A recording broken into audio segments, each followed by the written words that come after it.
ज्ञानादितकर्माणं ज्ञान रूपी अग्नि से गादि नवलक्षण लक्षितम् श्री कृष्णाख्यं परम धाम जगद्धाम नमामि तत्। वागीसायस्य वदने लक्ष्मीर्यस्य च वक्षसि यस्यास्ते हृदये संवित् तं नृसिंहमहं भजे। प्रह्लाद नारद पराशर पुंडरीक व्यासाम्बरीश शुक शौनक भीष्मदाल्भ्यां रुक्मांगदार्जुन वसिष्ठ विभीषणादीन् पुण्यानिमान् परम भागवतान् नमामि।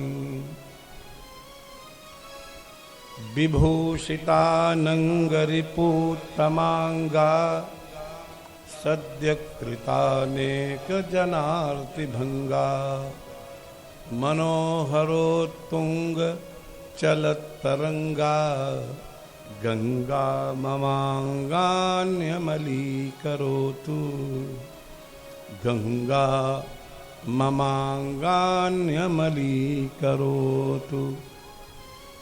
सानन्दमानन्दवने वसन्तम् आनन्दकन्दं हतपापवृन्दम् वाराणसीनाथ मनाथनाथं श्रीविश्वनाथं शरणं प्रपद्ये। श्रीविश्वनाथं शरणं प्रपद्ये। हरिः ओम। जड़चेतन जगजीवजत सकल राममय जानि वंदो सबके पद कमल सदा जोरि जुग पानि। अपने अपने घरन की सब काहू को पीर तुम ही पीर सब घरन की। धन्य धन्य रघुबीर धन्य धन्य यदुवीर। सियावर रामचंद्र जी की जय। पवन सुत हनुमान जी की। श्री उमापति महादेव की। श्री राधावर कृष्ण चंद्र जी की। बोलो भाई सब संतन की जय। महात्मा तुलसीदास जी की जय। बोलिए श्री व्यास भगवान की। श्री शुकदेव भगवान की। गंगा माता की। श्री यमुना महारानी की। श्री नर्मदा अम्बा की। श्री वाल्मीकि भगवान की। श्री सरयू मैया की। श्री स्वामी जी महाराज की। श्री वृंदावन बिहारी लाल की जय। धरम मधुरम वदनम मधुरम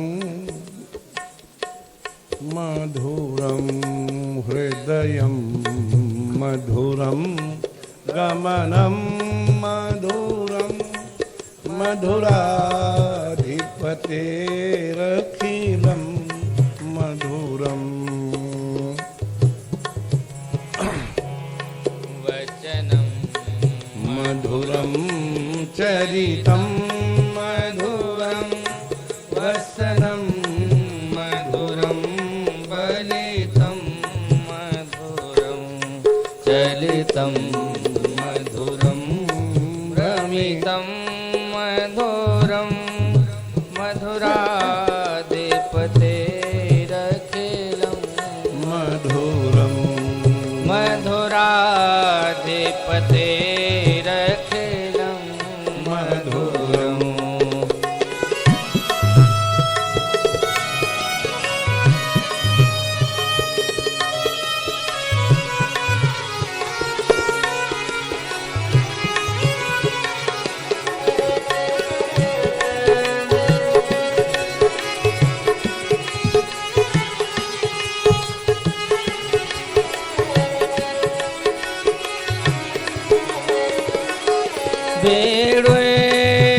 मधुरो रेणुे मधुरः पाणे मधुरः पादौ मधुरो नित्यं मधुरं सख्यं मधुरं मधुराधिपतेरखिलं मधुरं मधुराधिपतेरखिलं मधुरं गीतं मधुरं गीतं मधुरं भोक्तं मधुरं सोक्तं मधुरं रूपं मधुरं तिलकं मधुरं मधुराधिपतेरखिलं मधुरं मधुराधिपतेरखिलं मधुरम्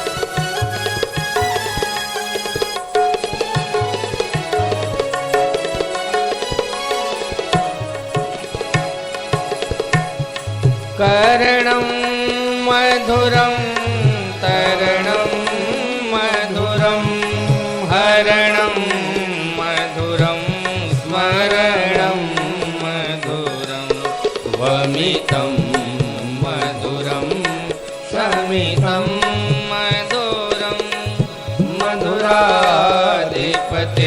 मधुराधिपतेरखिलं मधुरं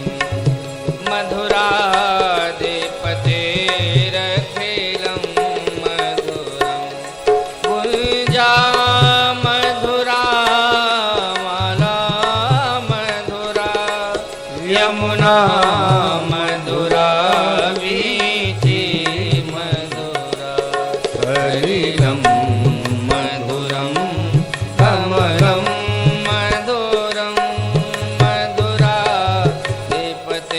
मधुराधिपतेरखिलं मधुरं मधुराधिपतेरखिलं मधुरम्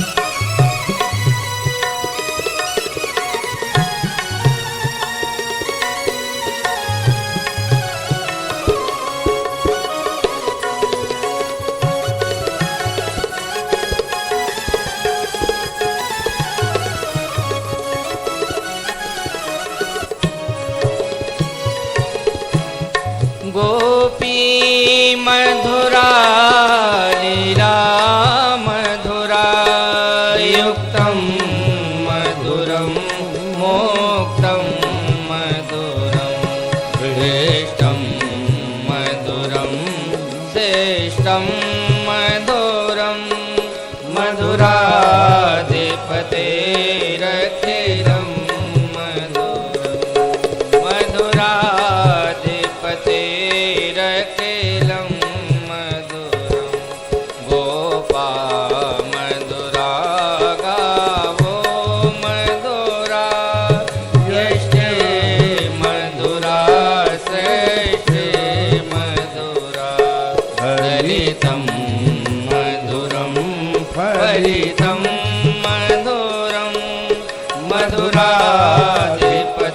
मधुराधिपतेरखिलं मधुरं मधुराधिपतेरखिलं मधुरम् अधरं मधुरं वदनं मधुरं नयनं मधुरं हसितं मधुरं हृदयं मधुरं गवनं मधुरं मधुराधिपतेरखिलं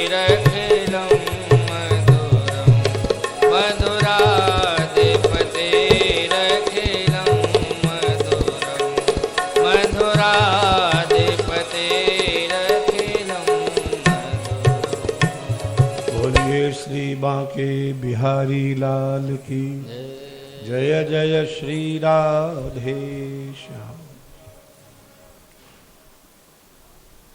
अनंत कल्याण गुणगण निलय परमोदार कर्तुम अकर्तुम अन्यथा कर्तुम समर्थ जगदीश्वर श्री कृष्ण चंद्र बदेन्द्र नंदन की मंगलमयी अनुकंपा और भगवती गंगा का आशीर्वाद और हमारे आपके पूर्व पुरुषों के सत्कर्मों के फलस्वरूप प्रवर्तमान इस सत्संग माला में विराजे हुए भगवत चरणानुरागी सकल वंदनीय सज्जन वृंद एवं भक्तिमयी स्नेहमयी वंदनीय माताएं श्रद्धेया बहनें, आया जो अवसर प्राप्त हुआ है उसका सुंदर लाभ उठावें और अपने मन को सत्संग की सरिता में स्नान कराने के लिए थोड़ा समाहित हो जाएं। आचार्यगण कहते हैं कि जीवन यदि धर्ममय हो तो निश्चित है कि जीव भवसागर से पार हो जाएगा, किंतु समस्या ये है कि धर्म का निर्णय कैसे हो। धर्म क्या है? कोई सार्वभौम लक्षण अभी तक धर्म का नहीं बना। धर्मराज से ही पूछा गया, आप तो नाम है कि धर्मराज हैं, धर्म के आधार पर प्राणियों को दंड देते हैं, बताओ धर्म होता क्या है। और बड़ा विचित्र है, भगवान श्री राघवेंद्र सरकार से जगत जननी माता जानकी ने पूछा कि हमारा क्या धर्म है, हम आपके साथ वन में चलें कि न चलें, धर्म का उपदेश करो। तो भगवान ने जानकी माता को धर्म का उपदेश किया। बड़ा सुंदर लक्षण किया, यही ते अधिक धर्म नहीं दूजा, यही ते अधिक धर्म नहीं दूजा। इससे अधिक धर्म का कोई दूसरा लक्षण नहीं। क्या है धर्म? सादर सास ससुर पद पूजा, सादर सास ससुर पद पूजा। सास ससुर के चरणों की पूजा करो, यही तुम्हारा सबसे बड़ा धर्म है। तो अब यही धर्म सार्वभौम हो जाएगा क्या? राम जी कह रहे हैं यही ते अधिक धर्म नहीं दूजा, दूसरा कोई और धर्म नहीं है, यही मात्र एक धर्म है। और वही प्रभु राम जब गंगा के किनारे गए और प्रातः काल हुआ, रात भर रहे श्रृंगवेरपुर में, और प्रातः काल प्रात होत बट क्षीर मगावा, बरगद का दूध मंगाया भगवान ने, और अपने भाई लक्ष्मण के बाल जो सुंदर सुंदर घुंघराले घुंघराले थे, जिनमें रोज कंघी होती थी, तेल फुलेल पड़ता था, उन बालों में बरगद का दूध चिपका करके लटें बनाने लगे। और उसके बाद अपने बालों में लटें बनाने लगे। अनुज सहित सिर जटा बनाए, देखी सुमंत्र नयन जल छाए। सुमंत्र डडकार मार के रो पड़ा कि हाय ये राजकुमार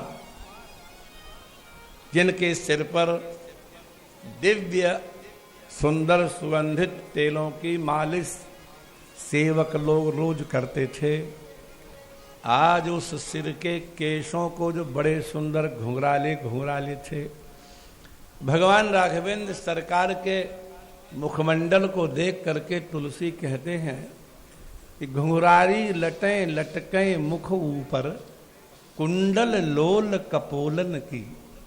ऐसा लगता है कि नील कमल के ऊपर भौरे गुंजार रहे हों। या सुंदर कपोलों के ऊपर नील मणि के कुंडल छाए हुए हों, कुंडल जैसे लगते हैं बाल, हाँ, मुड़े हुए हैं ना ऊपर को। यूं आजकल तो ब्यूटी पार्लर में जाकर के लड़कियां लड़के कर्लिंग कराते हैं, तोड़वाते हैं बालों को।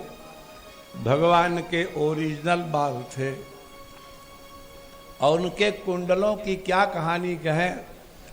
एक बार एक बादशाह ने कवि सम्मेलन बुलाया, तो कवि सम्मेलन में समस्या पूर्ति रखी गई।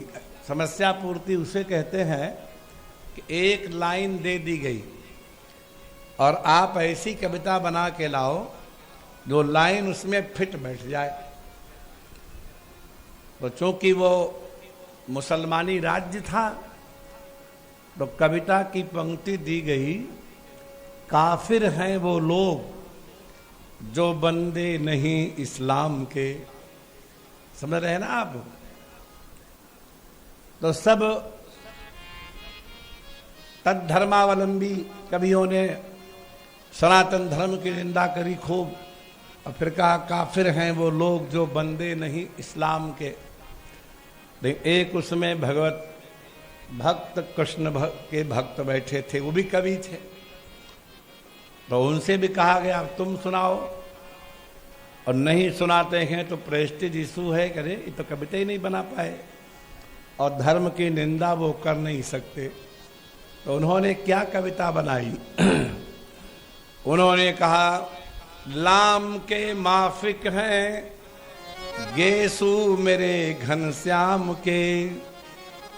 पुराने लोग उर्दू लिखना जो जानते होंगे, अंग्रेजी का जो बड़ा जे बनता है, यूं आके ऊपर टेढ़ा हो जाता है, उसको उर्दू का लेटर ऐसे ही बनता है लाम, अलिफ बे ते जीम चे हे, लाम। तो लाम एक जैसे ABCD है ना, ऐसे उर्दू का है ये। लाम एक लेटर है, शब्द है, अक्षर है, और वो बनता कैसे है? ऊपर से आके यूं ऊपर को घूम जाता है। उर्दू का लाम अक्षर, तो लाम के माफिक हैं, उर्दू के लाम के अक्षर जैसे हैं गेसु मेरे घनश्याम के। हमारे भगवान के बाल ऐसे ही हैं, और काफिर हैं वो लोग जो बंदे नहीं इस लाम के।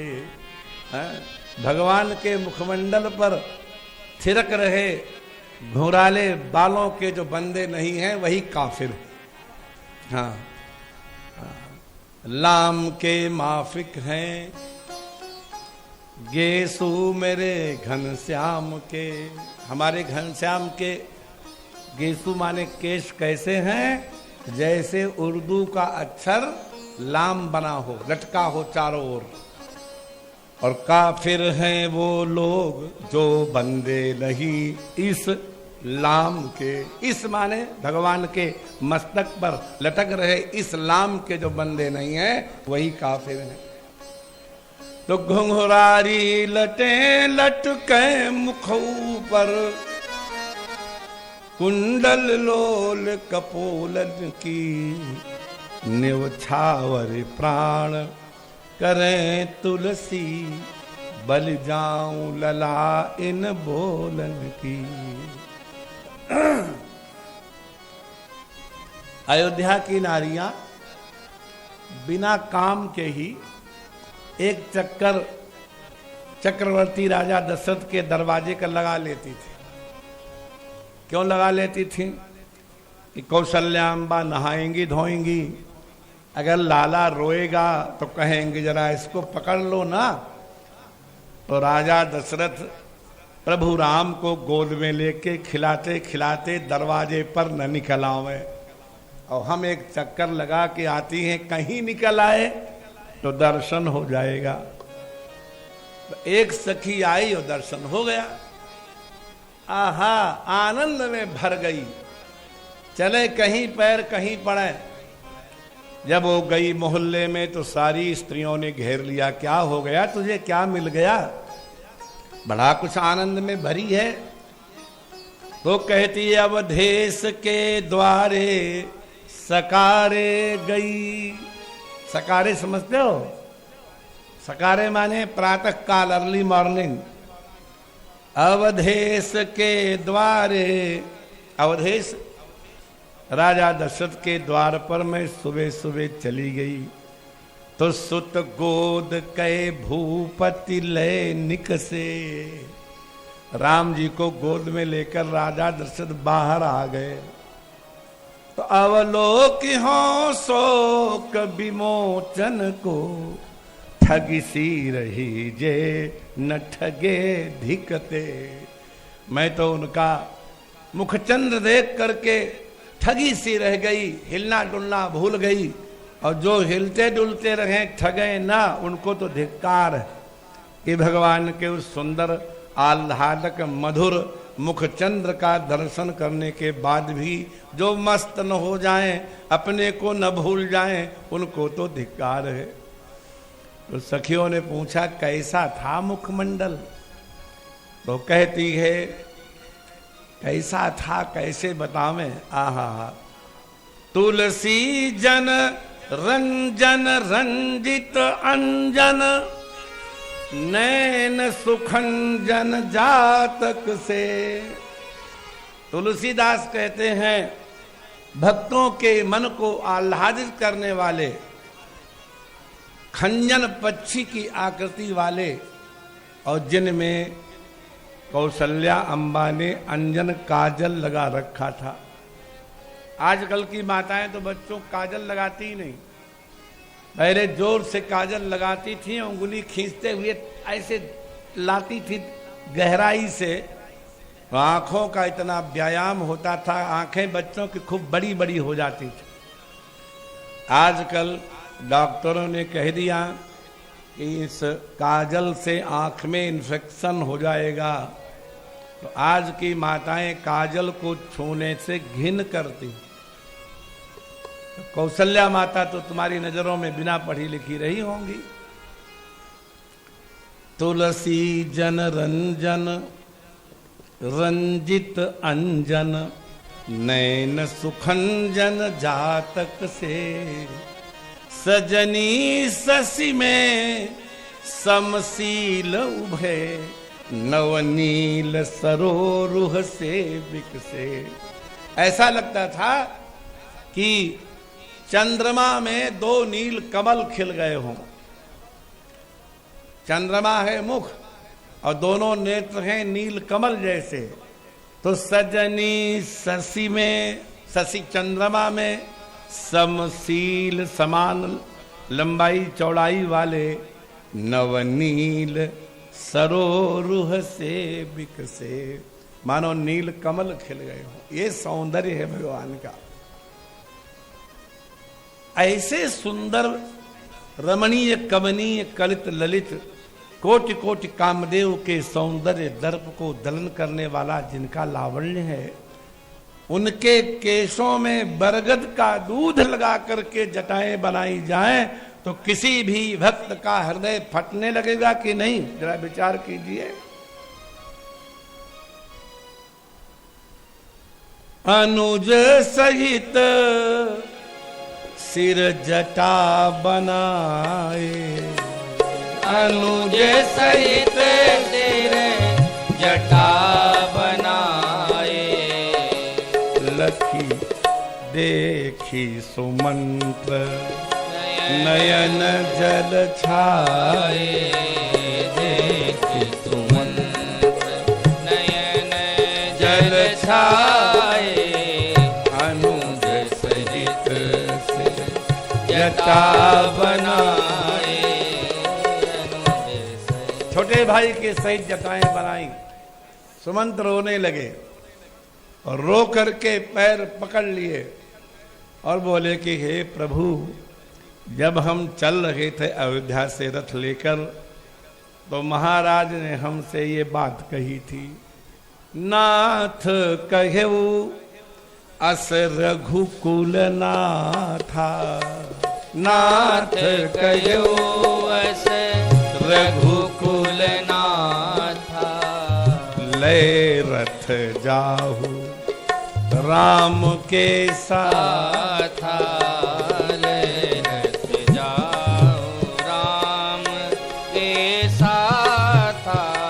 रथ लेकर के भगवान के साथ जाओ। क्या करना है वहां? बोले वन दिखाई, वन में घुमा लाना और सुरसरी अनहवाई। बन दिखाए सुरसरी अनवाई। फेर हुबेगी तुरत दो भाई। फेर हुबेगी तुरत दो भाई। वन दिखा देना, गंगा नहवा देना और फिर लौटा लाना और उनको एक धर्म की बात बताना। उनसे कहना कि विपत्ति के समय 14 दिन भी 14 वर्ष के बराबर होते हैं और 14 दिन हो गए, अब लौट चलो, ऐसा पिताजी ने कहा है। तो क्या पिताजी की आज्ञा भगवान नहीं मानते हैं? ऐसा कोई दृष्टांत है?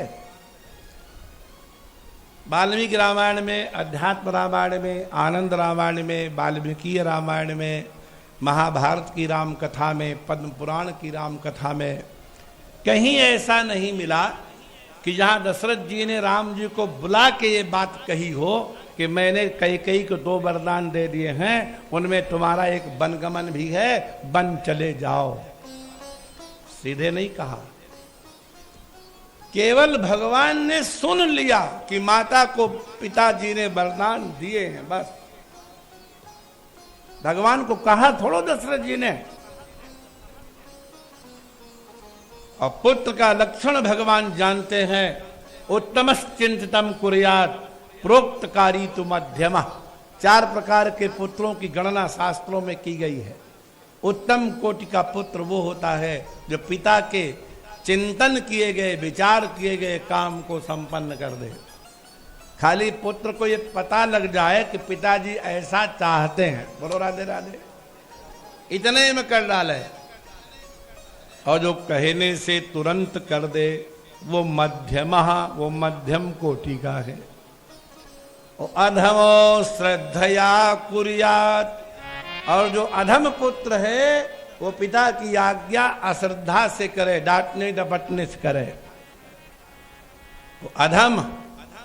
और अकर्तोच्चरितम पितुः। और जो बिल्कुल साफ मना कर दे वो तो पुत्र है ही नहीं, वो तो पिता का मल है। ये बातें आज कोई सुनने को तैयार होगा? बोलो राधे राधे। धर्म का क्या स्वरूप था हमारा? पिता की आज्ञा न मानने वाला पुत्र पुत्र की कोटि में आता ही नहीं है, वो तो मल है। यद्यपि पिता को मोह उस मल से भी होता है। विषय को विस्मृत मत करिएगा, धर्म की व्याख्या चल रही है।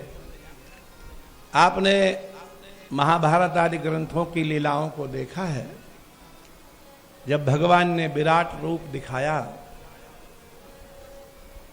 तो मैंने एक संत के मुंह से सुना था, महाभारत में तो ये नहीं मिला, बहुत सी ऐसी कथाएं हैं सज्जनों जो संतों को दिखती हैं। जितना लिखा जा चुका है उतना ही थोड़ो है। भगवान के वेद भगवान से पूछा गया कि भगवान के गुणों की गणना कौन कर सकता है? वेद मंत्र है। तो विष्णुरुकम्नु वीर्याणि प्रत्यक्षे, भगवान नारायण के चरित्रों को कौन गिन सकता है? यह पार्थिवानि विममे रजांसी। क्या पार्थिवान रजांसी, पार्थिवान माने पृथ्वी के सारे रज माने कणों को क्या गिन सकता है कोई? जैसे पृथ्वी के कण अगण्य हैं, नहीं गिने जा सकते, ऐसे ही परमात्मा के चरित्र अगण्य हैं। जितना लिखा गया है उतना ही थोड़ो है। आप अलौकिक बात कोई सुनावे और आपसे कोई प्रश्न करे ये कहाँ लिखा है, ये जरूरी नहीं कि आप उत्तर दें। देखो हनुमान जी को कितनी कथा अच्छी लग रही है, बोलो राधे राधे। आप लोग जितने कथा श्रवण कर रहे हैं लगभग सब लोगों ने एक बात सुनी है कि सबरी ने भगवान को जूठे बेर खिलाए थे। सुना है कि नहीं? किसी ने नहीं सुना? किस ग्रंथ में लिखा है? दुनिया के किसी ग्रंथ में दिखावे कोई कि जहां सबरी ने जूठे बेर खिलाए। जब तुलसी बाबा के राम सबरी के यहां गए तो यही सीजन था, जून का महीना, दशहरी, लंगड़ा, चौसा, तोतापुरी, सफेदा। तुलसी बाबा बोले कंदमूल और अति सुरस फल, अत्यंत रसीले फल सबरी मैया ने दिए। तो तुलसी बाबा तो मानस में कह रहे, दिए राम कहूं आनी और प्रेम सहित प्रभु खाए, बारंबार बखानी। बार बार, हाँ, इसका रस तो बहुत मीठा है। ओह, ये खटमधुरा है, इसमें तो सुगंध आती है। हर फल को बखान कर करके भगवान ने खाया। लेकिन दुनिया इस बात को कहती है कि सबरी ने जूठे बेर खिलाए। न केवल कहती है, सुनती भी है और ताली भी बजाती कि नहीं बजाती? बोलो। जब कोई संत गाने लगे कि प्रेम के विवश मोरे राम हो सबरी के घरवा, प्रेम के विवश मोरे राम हो सबरी के घरवा, प्रेम के विवश मोरे राम हो सबरी के घरवा। ओ लंबे लंबे केश। मतंग ऋषि सबरी के गुरुदेव ने ये कह दिया था, बेटिया इसी कुटिया में रहना, इस रास्ते से भगवान आएंगे। तो जिस रास्ते से आएंगे उसमें कोई कांटा कंकड़ न हो, तो उस पे रोज झाड़ू लगाती है। लंबे लंबे केस, अब झुका नहीं जाता, जटाएं बड़ी हैं, तो केसों से ही सबरी डगर बुहारे। लंबे लंबे केस सबरी डगर बुहारे, यही रहिया आई हैं मोरे राम सबरी के घरवा, यही रहिया आई हैं मोरे राम हो सबरी के घरवा। प्रेम के दिवस मोरे राम हो सबरी के घरवा।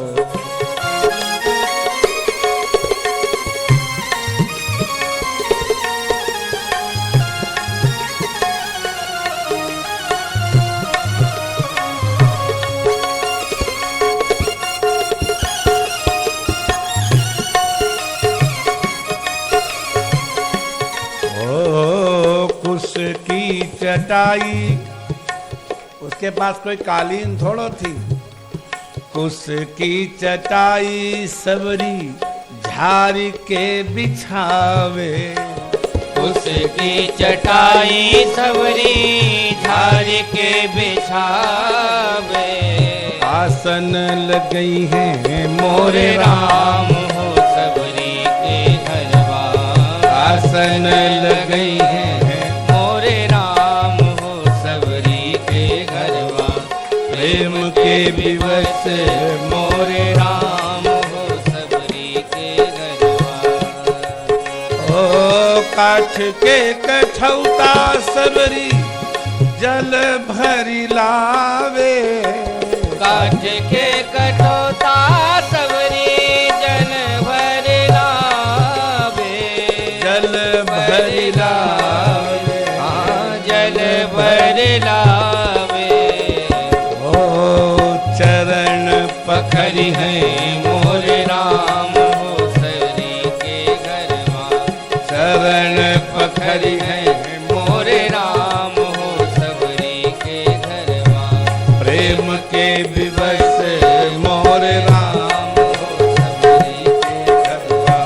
प्रेम के विवश मोरे राम हो सबरी के घरवा।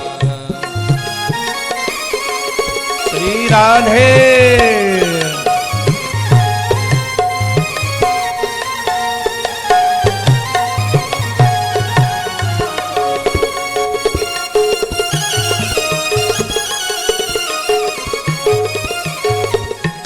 छोटे छोटे दोना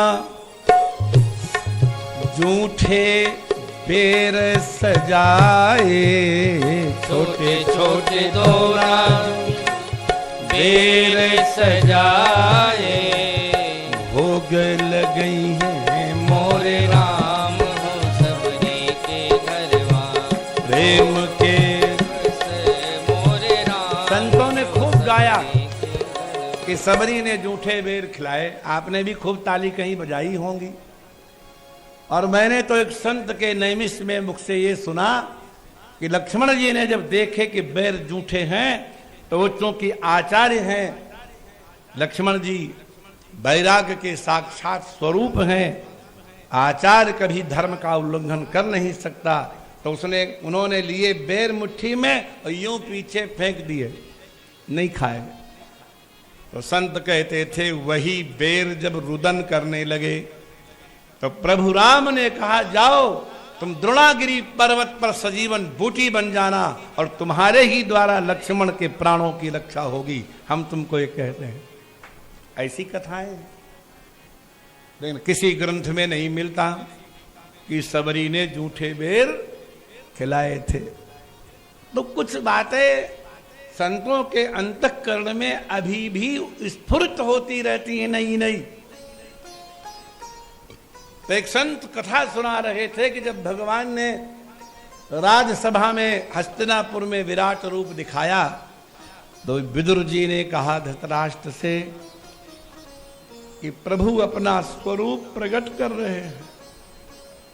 तो धृतराष्ट्र ने प्रार्थना की, हे नारायण, हमेशा के लिए मैं नेत्र नहीं मांगता, लेकिन आपका ये दिव्य रूप देखने की बड़ी इच्छा है। उसी क्षण उनकी नेत्र ज्योति प्रकट हो गई और भगवान के उस रूप को धृतराष्ट्र ने देख लिया। जैसे भगवान ने रूप संवरण किया फिर दृष्टि चली गई। लेकिन इस घटना से धृतराष्ट्र घबरा गया कि इतनो बड़ो भगवान वासुदेव को कर कमल जिन पांडवन के ऊपर है, भला उनको हम कैसे जीत सकते हैं। श्री कृष्ण की कृपा छाया में रहने वाले युधिष्ठिर को पराजित करना असंभव। भीष्म भले तुम्हारी ओर हैं, द्रोण हैं, कर्ण हैं, अश्वत्थामा हैं, भूरिश्रवा हैं, शल्य हैं, स्वयं दुर्योधन दुशासन हैं, लेकिन तुम्हारे साथ न धर्म है न वासुदेव है। बोलो राधे राधे। न धर्म है न वासुदेव है। आप लोगों ने अगर कभी न्यायालय गए हों तो सामान्य न्यायालयों में जज की कुर्सी के ऊपर लिखा रहता है सत्यमेव जयते, सत्य की ही विजय होती है। किंतु सुप्रीम कोर्ट के जज की कुर्सी के पीछे लिखा है यतो धर्मस् ततो जयः, जहां धर्म होता है वहां विजय होती है। सीरियलों में, फिल्मों में, चित्रावलियों में आप लोगों ने न्यायालय के दृश्य जो देखे होंगे, उसमें एक स्त्री खड़ी रहती है जिसके आंखों पे पट्टी होती है और हाथ में तराजू होता है। न्यायालयों में होता है कि नहीं मुझे नहीं मालूम, लेकिन ऐसा मैंने चित्रों में देखा है। तो एक जज ने प्रश्न किया इंटरव्यू में जिन जजों की जो परीक्षा देने आए थे कि ये जो सिंबल है एक स्त्री का तराजू लिए हुए, आंखों पट्टी बांधे हुए, ये किसका सिंबल है? क्या कानून अंधा होता है? नहीं, ये स्त्री जो है वो गांधारी का सिंबल है। जब दुर्योधन माता को प्रणाम करने गए और कहा मां मुझे विजय का आशीर्वाद दो, तो गांधारी कहती पुत्र मेरे आंखों पे तो पट्टी बंधी हुई है, न मैं तुमको देख रही हूं न युधिष्ठिर को देख रही हूं, मैं कैसे आशीर्वाद दूं? मैं यही कह सकती हूं यतो धर्मस् ततो जयः, जिसके पास धर्म होगा विजय उसकी होगी। ये गांधारी का सिंबल है, वो जो स्त्री खड़ी है।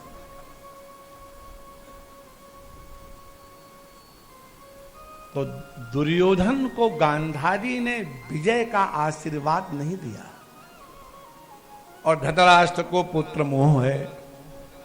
अर्धरात्रि में विदुर जी को उन्होंने बुलाया। विदुर जी के जाने पर गुप्तचर ने तुरंत दुर्योधन को कहा कि आधी रात को राजा ने महामंत्री को बुलाया है, कहीं महामंत्री कोई हमारे विरुद्ध टिप्पणी न उसको पढ़ा दे। तो दुर्योधन भी झट वहीं आ गया। धृतराष्ट्र तो अंधे थे। धृतराष्ट्र ने पूछा कि आज हमने विराट रूप देख लिया है, हे विदुर जी हमें क्या करना चाहिए। श्रीमद् महाभारत के उद्योग पर्व में 8 अध्याय विदुर नीति के हैं। जो भी उसको पढ़ लेगा उसको धर्म अर्थ काम मोक्ष चारों का विवेक हो जाएगा। वो दिव्य ज्ञान है। विदुर जी कहते हैं कि मैं जो बताऊं उसको मानोगे? बोले हाँ। तो दुर्योधन की ओर उंगली उठाई। सयेस दोष पुरुष द्विदास्ते, ये जो तुम्हारा पुत्र बैठा हुआ है ये तुम्हारा पुत्र नहीं है, ये तुम्हारा पाप है, तुम्हारा मल है। चौथे प्रकार का पुत्र क्या होता है अभी मैंने बताया, वो पिता का मल होता है और उसका उदाहरण है दुर्योधन।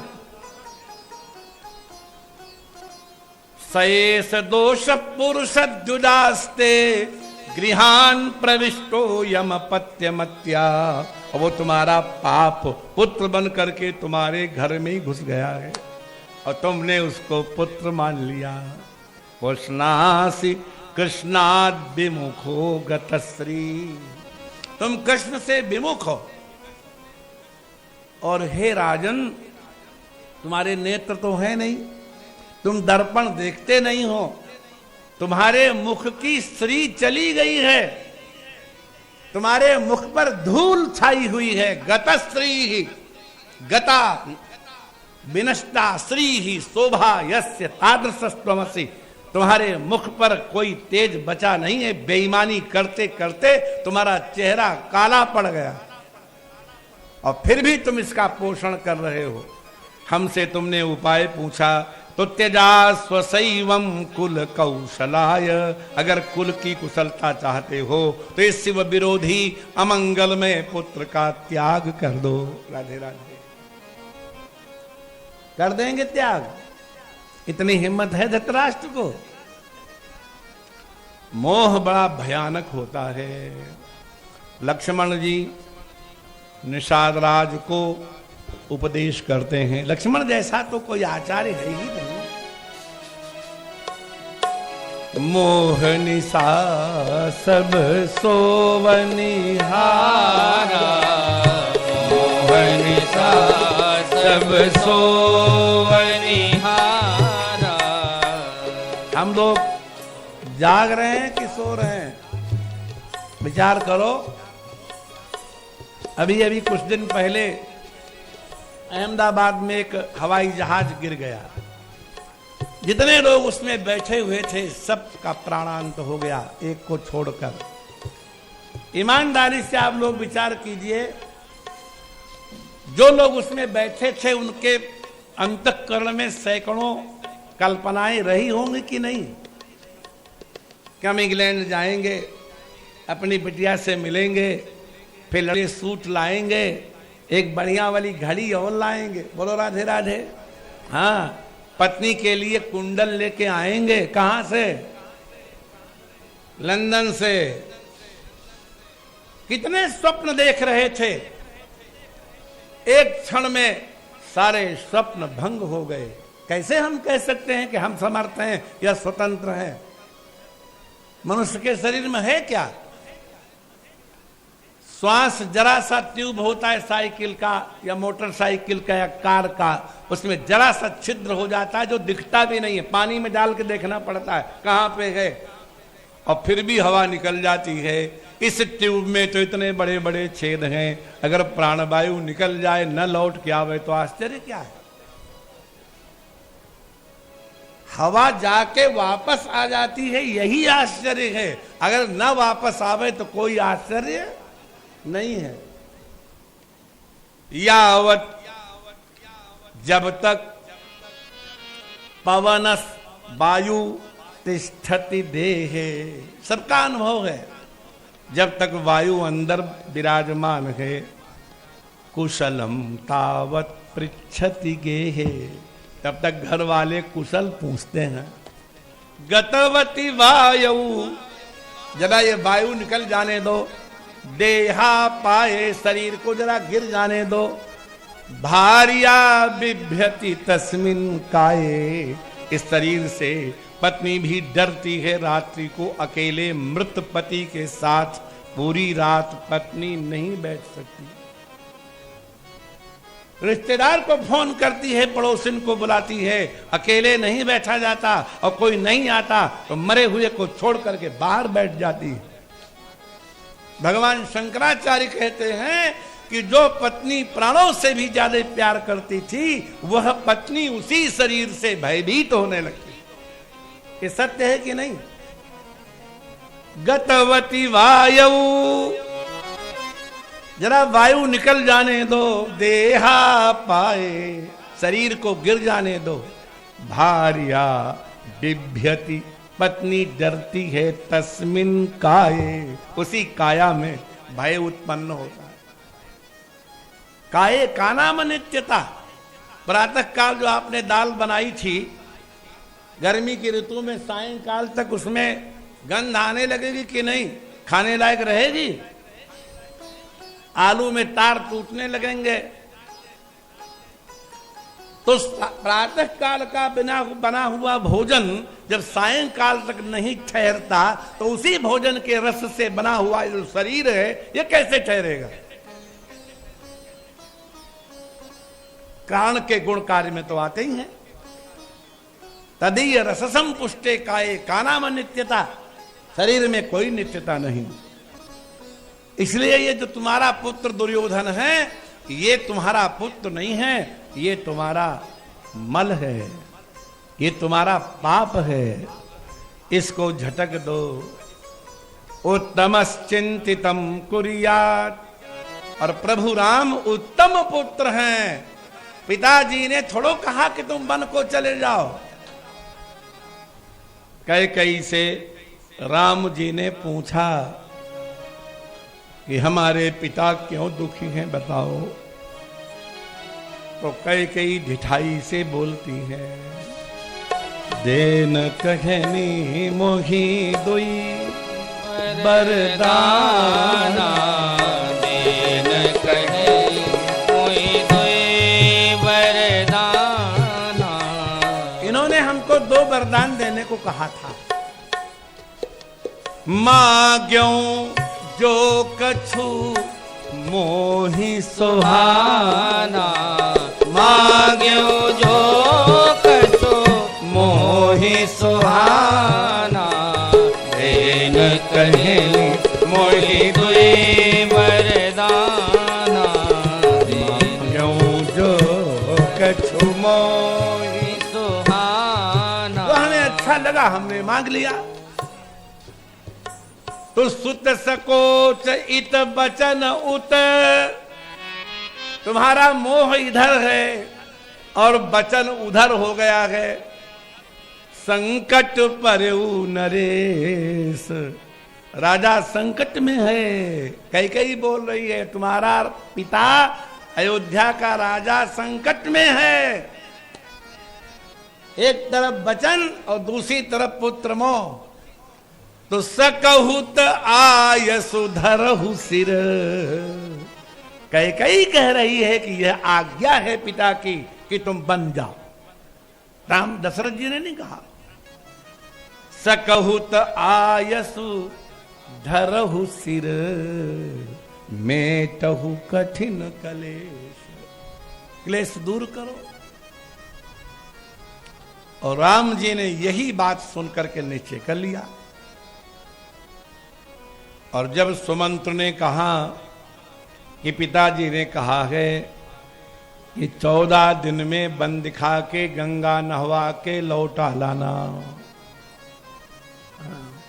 मंथरा के सिर पर सरस्वती थी, तो संतों ने कहा क्या सरस्वती झूठ बोलती है? असकस जिय मानहु तुम ऊना, सुख सुहाग तुम कह दिन दूना। जब कैकेयी दुखी होने लगी कि हाय कौशल्या का पुत्र राज्य करेगा, हमारी कोई कीमत नहीं रहेगी, तो मंथरा कहती काहे को मन में दुख मानती हो, तुम्हारा तो सुख सुहाग दिन दूना है। तो इसका अर्थ तो ये होगा दिन दूना रात चौगुना, लेकिन ये अर्थ नहीं है। दिन होते हैं 7 और दूना माने 14। तुम ये साड़ी पहन लो, सिंदूर लगा लो, कुंडल धारण कर लो, 14 ही दिन। बोलो राधे राधे। जिस दिन 14वें दिन लौट करके सुमंत्र आवेगा और कहेगा कि राम जी वन को चले गए, उसी दिन राजा दशरथ प्राण त्याग देंगे और तुम्हारा ये सुख सौभाग्य सब नष्ट हो जाएगा। 14 दिन का खेल है। सरस्वती झूठ थोड़ा बोलती। दशरथ कहते 14 दिन बाद लौटा लाना। सरस्वती कहती कैकेयी से तुम्हारा 14 दिन श्रृंगार है। विपत्ति के समय एक दिन एक वर्ष होता है। तो भगवान राम ने कहा कि मेरे पिताजी का ये आदेश नहीं है, ये उनके मोह का आदेश है, क्योंकि मोह निशा सब सोवनिहारा, मोह निशा सब सोवनिहारा। देखिए स्वप्न अनेक प्रकारा, देखिए स्वप्न अनेक प्रकारा। मोह निशा सब सोवनिहारा। नाना प्रकार के स्वप्न हम देखते हैं। घर बनाएंगे, इस जगह अपना शयन कक्ष बनाएंगे, इस जगह अपना भोजन कक्ष बनाएंगे, और इतने में हार्ट फेल हो गया। बोलो राधे राधे। कौन बनाएगा भोजन कक्ष? स्वप्न देखते रहते हैं। तो निषाद राज ने पूछा कि कभी जगेंगे कि नहीं? राधे राधे बोलो। बोले हाँ जगेंगे। बोले कैसे पता लगे कि जग गए? तो लक्ष्मण कहते जानिए तब ही जीव जग जागा, जानिए तब ही जीव जग जागा। जब सब विषय विलास विरागा, जब सब विषय विलास विरागा। जब समस्त विषयों से वैराग्य हो जाए, बहुत कीमती सैया हो और किसी दिन केवल चटाई मिल जाए पक्की फर्श पर, भले गड़ती हो तो भी उसी आनंद से नींद आवे। सबको आती होगी कि नहीं? विचार करो। जब सब विषय विलास विरागा, क्वचित सये धरो पस्थे कुचित परासाल पल्ल के। दत्तात्रेय से पूछा प्रहलाद जी ने कि तुम हमेशा मस्त कैसे रहते हो? तो दत्तात्रेय भगवान कहते हैं कभी हम गंगा की रेती पर पड़े रहते हैं और कभी कोई राजा अपने महल में हमको ले जाता है, खीर पूरी खिलाता है। न च निंदे न च स्तौमी, मैं गंगा के तट की निंदा नहीं करता और राजा के महल की मैं स्तुति नहीं करता। रह पाएगा आदमी? जब सब विषय विलास विरागा, सारे विषयों के सुख से जब वैराग्य हो जाए। ईमानदारी से हम आप अपने छाती पर हाथ धर के विचार कीजिए कि आप नित्य मीठी चाय पीते हैं, किसी दिन चीनी डालना भूल गई जननी या अर्धांगिनी, क्या उसी आनंद से पियोगे कि थोड़ा चिड़चिड़े हो जाओगे? सही सही बताओ। गंगा किनारे बैठे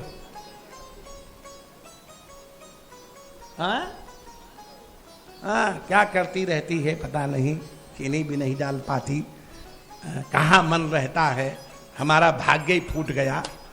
बोलो राधे राधे। क्यों बेटिया कहते हैं कि नहीं?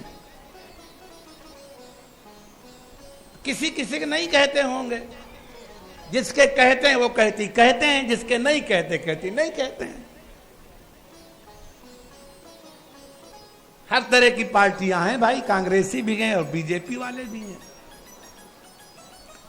जब सब विषय विलास विरागा, जब आप जाते हैं बाजार में और बजाज की दुकान पर कपड़े वाले की जाते हैं, ईमानदारी से विचार कीजिए, तो आप कहते हैं I want a latest piece, कोई नई डिजाइन दिखाओ। बोलो कहते हैं कि नहीं? अब ऐसे ऐसे करो या ऐसे ऐसे करो।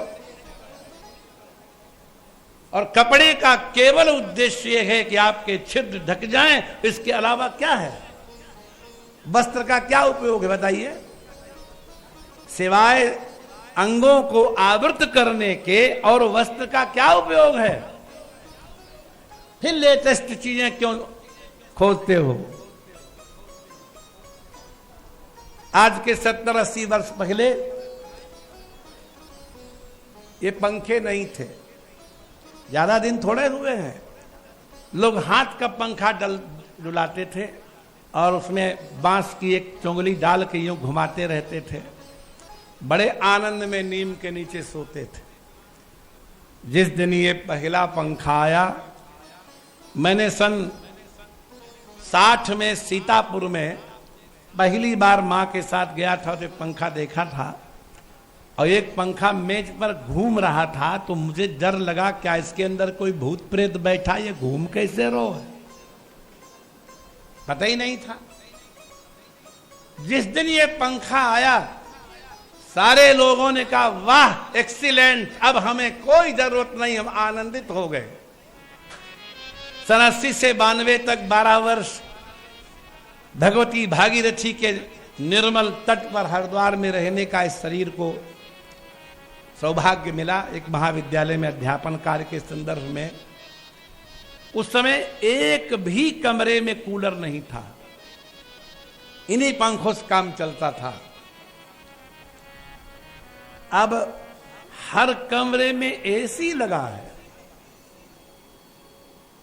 कूलर नहीं था ऋषिकेश में और हरिद्वार में। आप में से कुछ लोगों ने देखा भी होगा। जैसे ये पंखा आया त्वचा रानी बोली बस अब हमें कुछ नहीं चाहिए। थोड़े दिन के बाद इन पंखों की हवा गर्म लगने लगी, तब हमने पानी का पंखा बनाया। नाम क्या रखा? अब नहीं चाहिए कुछ, बस। थोड़े दिन के बाद उसमें से भी लू निकलने लगी, तब हमने वो डिब्बे बनाए जो नहीं लगे रहते हैं दीवालों में। बोलो राधे राधे। हाँ, और अब लोग कहने लगे कि महाराज जी इतनी गर्मी पड़ रही है कि एसी भी फेल है। कहने लगे कि नहीं? बोलो ना, नहीं कहने लगे। इसका मतलब एसी फेल नहीं हुए, त्वचा की मांग बढ़ गई। और लाओ बढ़िया चीज। पहले हम हाथ के पंखे में खुश थे, फिर इस पंखे में खुश हुए, फिर कूलर में खुश हुए, फिर एसी में खुश हुए। अब कहती ना इसमें भी मजा नहीं, नया लाओ। विषयों का कोई अंत नहीं। और लक्ष्मण जी कहते हैं जब सब विषय विलास विरागा, सारे विषयों के रस से मन हट जाए, भोजन केवल इसलिए किया जाए कि जीवित रहना है, वस्त्र केवल इसलिए पहने जाएं कि कोई देखे ना। बोलो राधे राधे। तो क्या इससे होगा? बोले होई विवेक, मानस तो शास्त्र है ना। तब होई विवेक मोह मद भागा, होई विवेक मोह मद भागा, तब रघुनाथ चरण अनुरागा, तब रघुनाथ। लक्ष्मण जी कहते तब इस जीव को विवेक हो जाएगा। विवेक किसे कहते हैं? 100 बार विवेक शब्द सुन चुके हो आप लोग। विवेक का अर्थ है विवेचनम विवेका। विवेक शब्द का शुद्ध अर्थ है छटनी, screening. You may screen your life, कि कितना साथ जाएगा और कितना यहीं रह जाएगा। जब भोजन बनाती हैं बहनें तो दाल चावल को थाली में डाल के उंगलियों से खींच खींच के देखती हैं कि इसमें कुकर में डालने लायक क्या है और बाहर फेंक देने लायक क्या है। देखती कि नहीं देखती? इसी का नाम है विवेक। जब आप दाल चावल बीनते हैं तो यही विवेक है। क्या है ये? अलग अलग करना। विवेक माने छांटना। क्या छांटना है? साथ कितना जाएगा और यहां कितना रह जाएगा।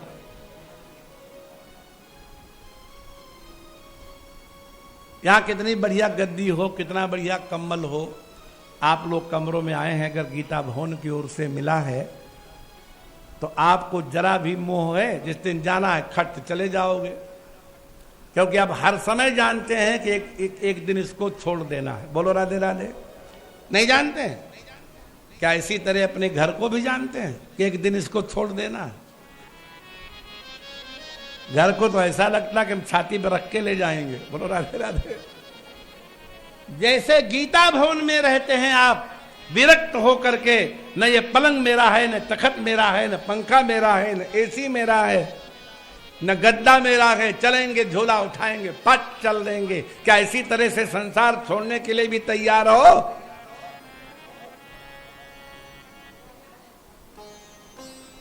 ठीक है, मिलूंगा मैं, देखूंगा कितना तैयार हो। मन से तैयार नहीं है, यहां से बोलते हैं। कहां से? अभी यमराज आ जाए तो कहेंगे अच्छा पोती के लिए चैन बनवा दूं फिर चलूंगी। बहुत कठिन है। भगवत कृपा किसी के ऊपर हो जाए और संसार से सच्चा वैराग्य हो जाए। बड़े बड़ों को मोह हो जाता है, होय विवेक मोह मद भागा। जब ये विवेक हो जाएगा, ये सचमुच आप तैयार होंगे तो तब रघुनाथ चरण अनुरागा। क्योंकि मन बिना कहीं लगे रह ही नहीं सकता। तो संसार में तुम्हारा मन अब लगता नहीं, तो मन अब प्रभु में लग ही जाएगा। केवल संसार छोड़ने से नहीं काम बनेगा, संसार से मन हटे और परमात्मा में लगे। खाली मन हटाने से काम नहीं चलेगा। और दशरथ जी को मोह हो गया है कि राम जी किसी तरह लौट आवे। तो राम जी ने सुमंत्र से कहा कि इतना ही कहा था कि 14 दिन बाद लौटा लाना, या और कुछ कहा था? देखिए, तो सुमंत्र कहते हैं और भी कहा था। बस यही पोल खुल गई।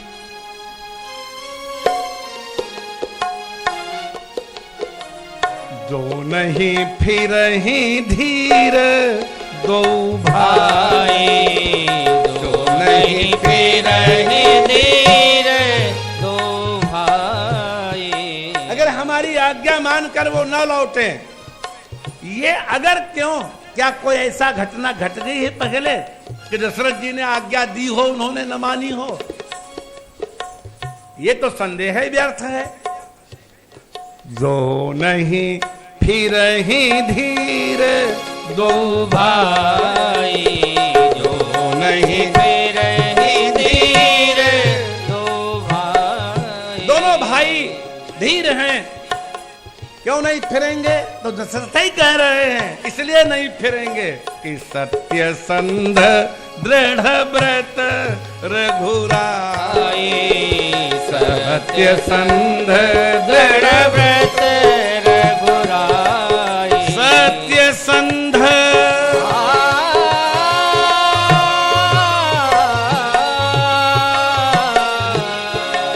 सत्य संध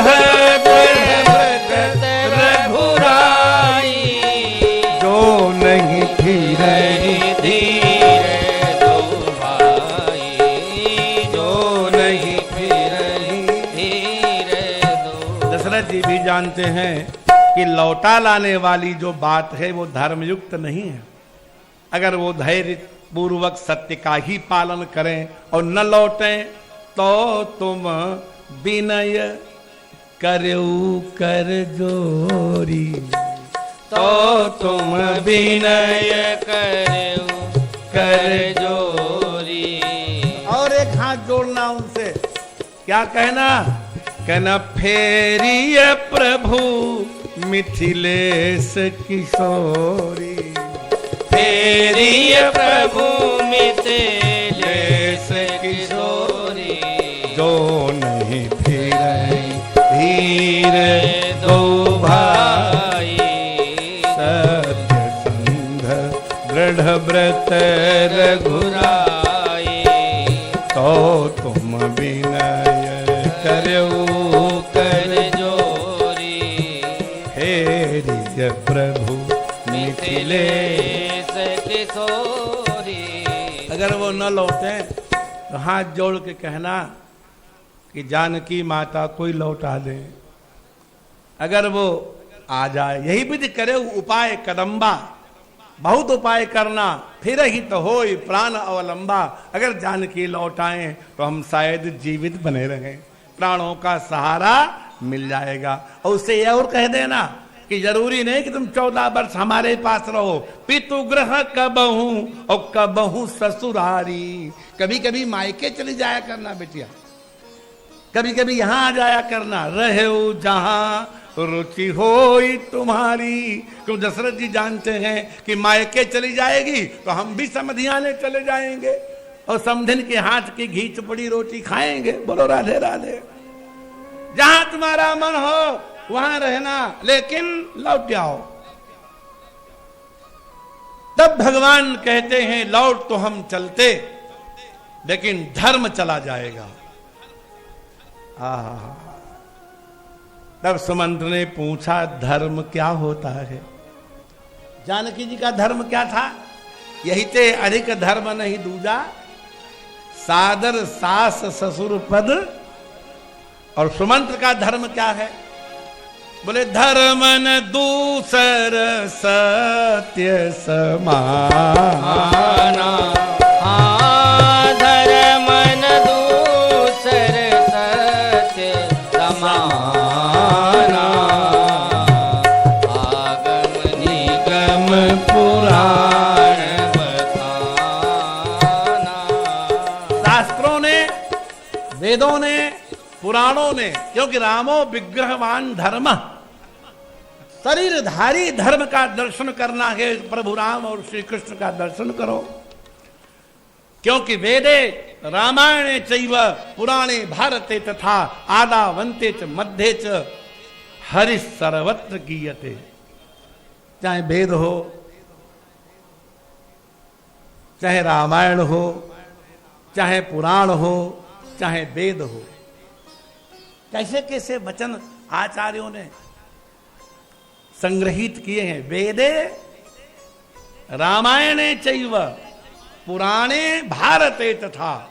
वेद में, रामायण में, पुराण में, महाभारत में आदौ अंते च मध्ये च, शुरू में, बीच में और अंत में हरि सर्वत्र गीयते। भगवान के अतिरिक्त और कुछ कहा ही नहीं गया। साक्षात धर्म है भगवान। और धर्म का बड़ा विचित्र लक्षण है, कोई नहीं जानता। भगवान ने जो पढ़ा सुना था गुरुजी के मुंह से या खुद जानते थे, सुमंत्र को वही उपदेश करने लगे। भगवान बोले शिवी दधीच हरिचंद नरेशा। किनका किनका नाम लिया? राजा शिवी। सुने हो कि नहीं आप लोग नाम? राजा शिवी, उसी देश का राजा शिवी, धर्म की साक्षात मूर्ति। इंद्र ने अग्नि देवता से कहा कि हम इसकी धर्म की परीक्षा लेना चाहते हैं। अग्नि ने कहा आदेश। बोले कबूतर बन जाओ। महाभारत में कथा है ये, क्या बन जाओ? और इंद्र स्वयं बाज बन गए और कहा तुम भागो, और भाग करके राजा शिवी की गोद में गिरो। बाज पीछे झपट रहा है, कबूतर आगे भाग रहा है। जाकर के कबूतर राजा शिवी की गोद में गिर गया। बाज बैठ गया पास में, कहता राजन आप तो धर्म के रहस्य को जानते हैं। किसी के अन्न का अपहरण करना सबसे बड़ा पाप है, और विधाता ने हमारा भोजन ये कबूतर बनाया है। आप इसे छोड़ दो, हम इसको खा लें, हम तृप्त हो जाएंगे। तो राजा शिवी कहते हैं ये मेरी गोद में गिरा है, ये मेरी शरण में आया है, इसे तुम्हें नहीं दे सकते। इसके बदले और जो भोजन तुम चाहो हम दे देंगे। बाज कहता है यही है हमारा भोजन। नहीं नहीं, ये तो हम दे ही नहीं सकते, और कोई भोजन मांगो। तो इंद्र बना हुआ बाज कहता है कि अगर देना ही चाहते हो तो एक तराजू में एक तरफ कबूतर को रखो और दूसरी तरफ अपने शरीर का मांस काट करके रख दो। कबूतर के बराबर। बोलो राधे राधे। किसके बराबर? बात बन गई, तराजू मंगाया गया, कबूतर को बिठा दिया एक पल्ले में, और राजा शिवी ने एक जांघ काट करके मांस लोथड़ा धर दिया, लेकिन कबूतर भारी हो गया। दोनों जांघों का रख दिया, फिर दोनों पैर काट के रख दिए, एक हाथ काट के रख दिया, कबूतर का पल्ला नहीं उठा। तब राजा ने सेवकों से कहा, बस अब हम तो उठ के बैठ नहीं सकते पल्ले में, तुम हमें उठा करके इसके पल्ले में बिठा दो। और जैसे उठा के पल्ले में बिठाया, सो अग्नि और इंद्र दोनों प्रकट हो गए। इंद्र ने ला करके अमृत छिड़क दिया, फिर दिव्य शरीर हो गया। कहा, हे राजन, तुम जैसा धर्मात्मा और कोई नहीं है। राम जी ने ये कथा गंगा के किनारे सुमंत्र को सुनाई। आप लोगों ने बड़ा सत्संग किया है। जीमूत वाहन नाम के राजा का नाम सुने हो? राजा का नाम क्या है? जीमूत वाहन। बड़ा धर्मात्मा राजा है, और वो रात्रि में वेश बदल करके भ्रमण करता है कि प्रजा को कोई दुख तो नहीं है। भ्रमण करते करते एक वन की तरफ से निकले, तो एक बिल में से रुदन की आवाज आ रही थी।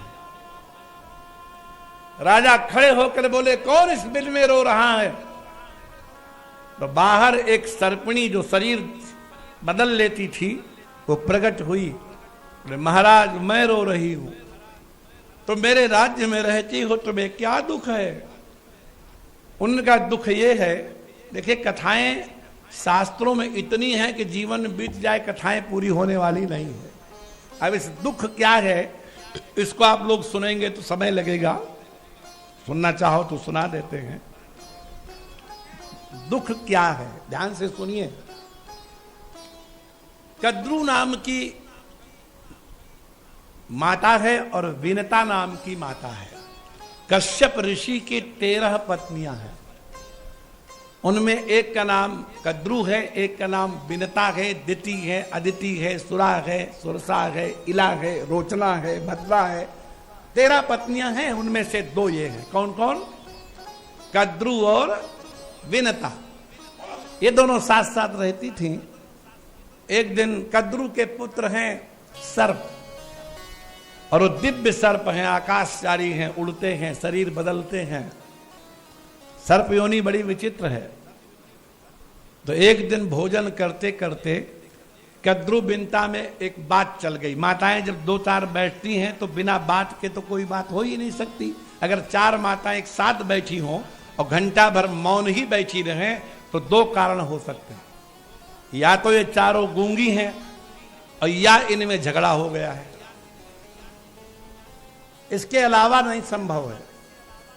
बेटिया नाराज तो नहीं हो रही कोई? हाँ? और कुछ नहीं पूछेंगे तो और तुम्हारी बहू कैसी है, कुछ तो पूछेंगे। कद्रू बिनता भी बातें कर रही थी।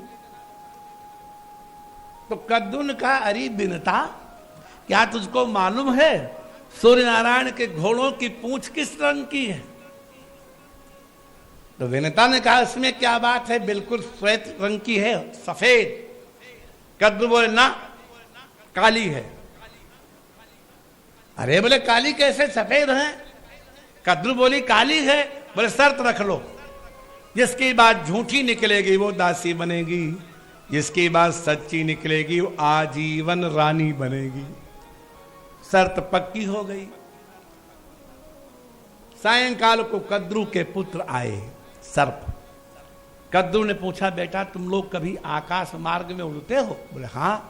क्या सूर्य नारायण घोड़ों के पास से कभी निकले हो? बोले, हाँ माता, रोज निकलते हैं। बोले, उनकी पूंछ कैसी है? बोले, बिल्कुल सफेद रंग की है, दूध जैसी। सोई कद्रू फूट फूट के रोने लगी कि हाँ, अब तो मैं दासी बन गई, मैंने तो काली कह दिया। सर्पों ने कहा, माता क्यों रोती हो, हम क्या सेवा करें? तो कद्रू कहती, तुम सब उड़ो और जा करके सूर्य नारायण के घोड़ों की पूंछ में चिपट जाओ और पूंछ काली कर दो। हम लोग जाएंगे दिव्य मार्ग में, आकाश में, दूर से पूंछ काली दिखेगी, मैं जीत जाऊंगी और ये बिनता हार जाएगी। मंथरा ने एक कथा कौशल्या को, कैकेयी को सुनाई थी।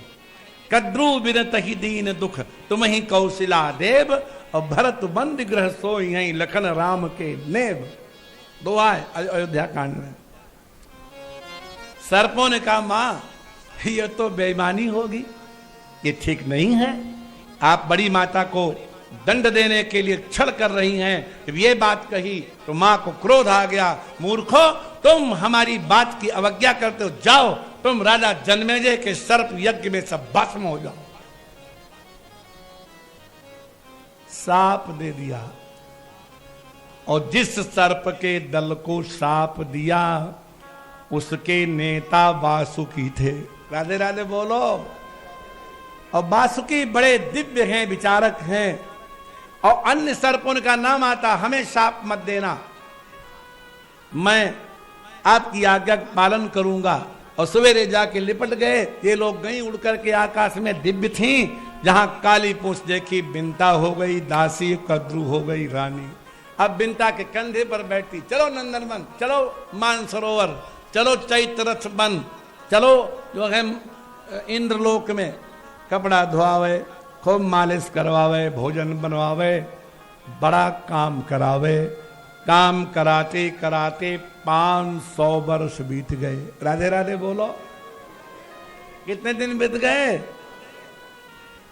और बिनता के गर्भ से 2 अंडे पैदा हुए थे। तो मारे दुख के जान गई बाद में किसके पुत्रों ने छल किया है, तो बिनता ने मारे दुख के अपना एक अंडा फोड़ डाला। तो अंडा जब फोड़ा तो उसमें से आधा पुत्र निकला। कमर के ऊपर का हिस्सा बन गया था और कमर के नीचे का हिस्सा नहीं बना था, लाल लाल शरीर था। उसने कहा री माता तूने मुझे अपंग कर दिया। ब्रह्मा जी प्रकट हुए, कोई बात नहीं पुत्र, तुम्हारा शरीर बिल्कुल लाल है गर्भ से निकले की तरह, इसलिए तुम्हारा नाम अरुण होगा और तुम सूर्य नारायण के अब सारथी बन जाओगे। इसीलिए सूर्योदय जब होता है तो पहले लालिमा दिखती है, कि लालिमा उनके सारथी की है। पहले ड्राइवर दिखता है और बाद में मालिक दिखता है। इन्हीं अरुण के 2 पुत्र हुए, एक का नाम था संपाति और दूसरे का नाम था जटायु। ये अरुण के पुत्र हैं, दोनों बिनता के पौत्र हैं।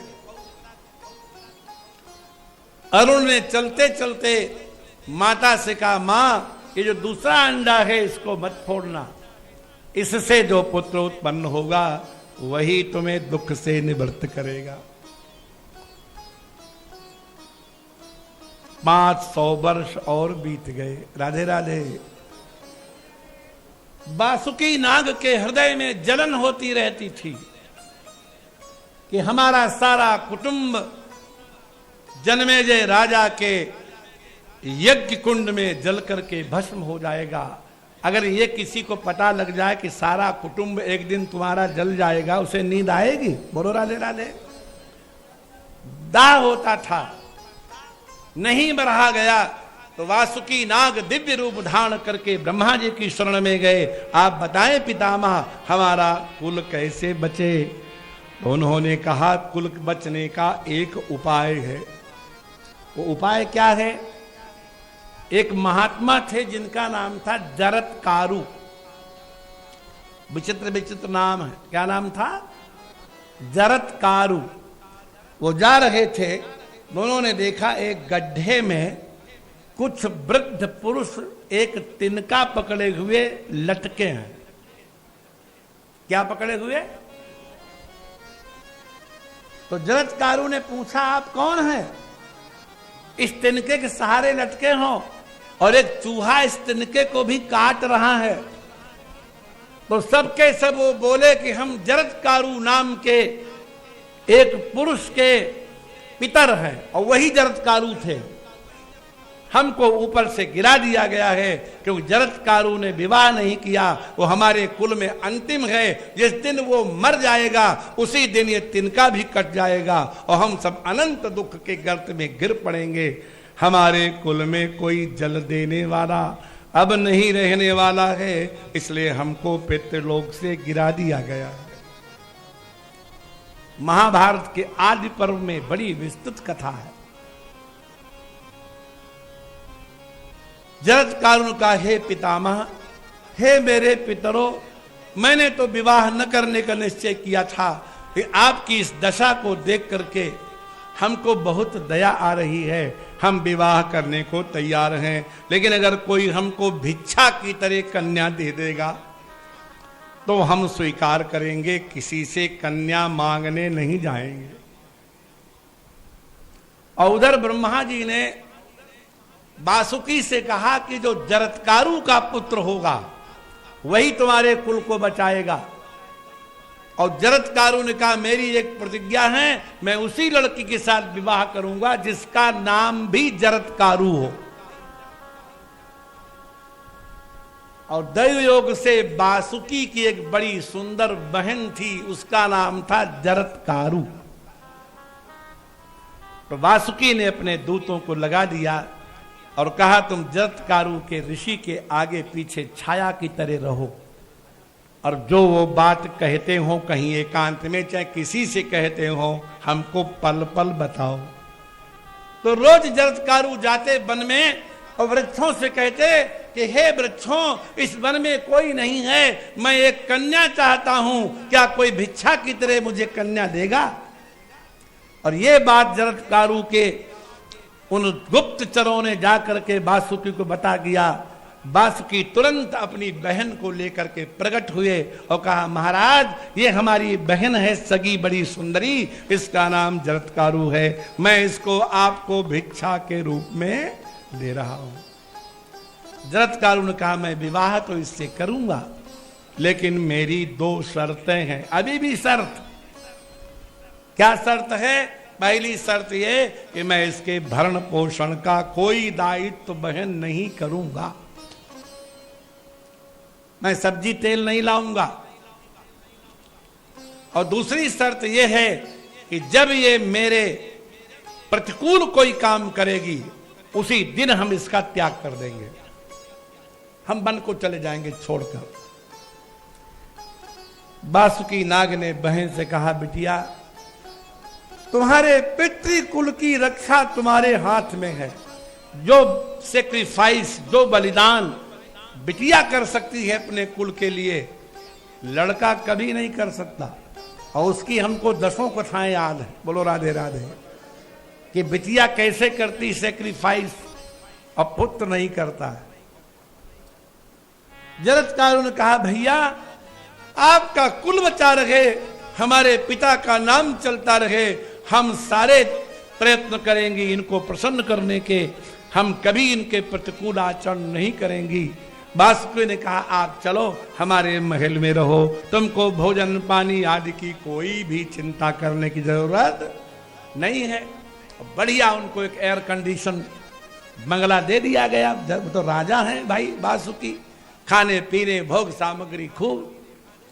एक दिन की बात, पुराने जमाने में पत्नियां इतनी उदार होती थीं कि पति का मन करे कि हमको नींद आ रही है, आपकी गोद में सिर रख के सो जाए, तो झट बैठ जाती थी, आओ सो जाओ। आज कोई सुलाएगी? आपको किसी ने सुलाया? इतने लोग बैठे हो, हमको तो नहीं सुलाया। अपनी बताओ, क्यों बिटिया? अगर पति कहें कि हमको सोने का मन है, तुम्हारी गोद में सिर रख के 3 घंटे बैठी रहोगी कि उठा के पटक दोगी? तकिया धर दोगी? बोलो राधे राधे। हाँ, अत्रि पुराण एक है, क्या है? अत्रि पुराण। सोने वाली बात आई तो आपको कथा भी सुनाए छोटी सी। महात्मा अत्रि ने यज्ञ किया और सुंदर सुंदर गरी के गोलों से कुंड भर गया। दग दग दग दग आग गिर लगी थी, बड़े थक गए थे, पसीना पसीना हो रहे थे। उन्होंने अनुसुईया माता से कहा, मैं विश्राम करना चाहता हूँ, आप थोड़ा बैठ जाओ इस वृक्ष के सहारे, मैं आपकी गोद में सिर रख करके सोना चाहता हूँ। तुरंत अनुसुईया माता बैठ गई और अत्रि सिर रख करके सोने लगे। छोटा पुत्र था, घुटुओं चलता था, चलते चलते अग्निकुंड के पास पहुंच गया। राधे राधे बोलो। अगर माता दौड़ करके नहीं पकड़ेगी तो लड़का अग्निकुंड में गिर जाएगा। मां अनुसुईया ने सोचा कि ये पुत्र इसी पति की कृपा से मुझे मिला है, पति की निद्रा भंग नहीं होनी चाहिए। देवी भागवत में एक बड़ा दिव्य मंत्र है, आप लोग सुनिए। 4 काम करने से ब्रह्म हत्या का पाप लगता है। पहला, निद्रा छेदा, गंभीर निद्रा में कोई सो रहा हो उसको जबरदस्ती जगा देना ब्रह्म हत्या। निद्रा छेद और कथा भंग। भगवत चर्चा हो रही हो, सत्संग हो रहा हो, उसमें कोई बातें करे, विघ्न करे, बार बार उठे बैठे, पानी पिए, समझो इसको ब्रह्म हत्या लगेगी। कथा में भंग नहीं डालना चाहिए भगवत चर्चा में। और दंपत्योर प्रीति भेदनम, पति पत्नी में किसी तरह का वैमनस्य झगड़ा उत्पन्न करने वाले को भी ब्रह्म हत्या लगती है। और शिशु मातृ वियोगश्च, दूध पीने वाले बालक को बलपूर्वक माता से अलग कर देता है जो, उसे भी ब्रह्म हत्या लगती है।